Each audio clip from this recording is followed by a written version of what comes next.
السلام علیکم ورحمۃ اللہ۔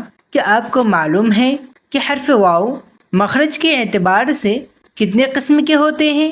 آئیے آج ہم جانیں گے کہ حرف واو چاہے تو متحرک ہوگا، یعنی اس پر زبر یا زیر یا پیش ہوگا، یا واو مدہ ہوگا، یعنی وہ ساکن ہوگا۔ تو آج ہم اس ویڈیو میں واو متحرک کا مخرج سیکھیں گے۔ چنانچہ جان لیتے ہیں کہ واو متحرک کا مخرج ہے دونوں ہونٹ جبکہ ناتمام ملے، یعنی دونوں ہونٹوں کو آگے کی طرف سے گول کریں گے بشرطے کہ ہونٹوں کا درمیانی حصہ کھلا رہے اور وہ آپس میں نہ ملے۔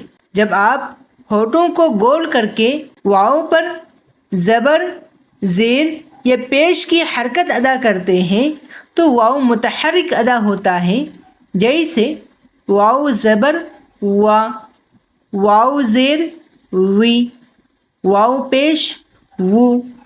یاد رکھیں واو ساکن یعنی واو مدہ کا مخرج واو متحرک سے الگ ہے، ہم اس کو اگلی ویڈیو میں جانیں گے۔